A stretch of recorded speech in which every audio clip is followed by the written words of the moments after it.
పుట్టుకతో ఏ వ్యక్తికి మనసు చెడ్డది కాదు, జ్ఞాపకం పెట్టుకోండి.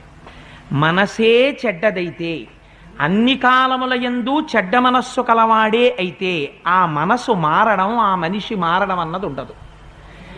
పరమ దొంగలు, పరమ కిరాతకులు, ఎందుకు ఎంతమందినో ఇబ్బంది పెట్టిన వారు, ఒక్కొక్క మహాపురుషుడి యొక్క మాటలు విని మారిన వారు ఉన్నారా లేరా ప్రపంచంలో? చిత మారే స్వభావము మనస్సునకున్నది. మారని స్వభావము పుట్టుకతో వచ్చిన వైకల్యమునకున్నది.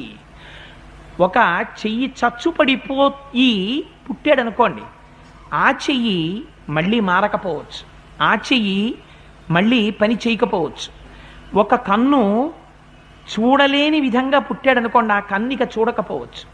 పుట్టుకతో చెవి విననిదిగా పుట్టాడనుకోండి, ఆ చెవు జీవితంలో ఇక వినకపోవచ్చు. మనం చూస్తున్నాం కదా.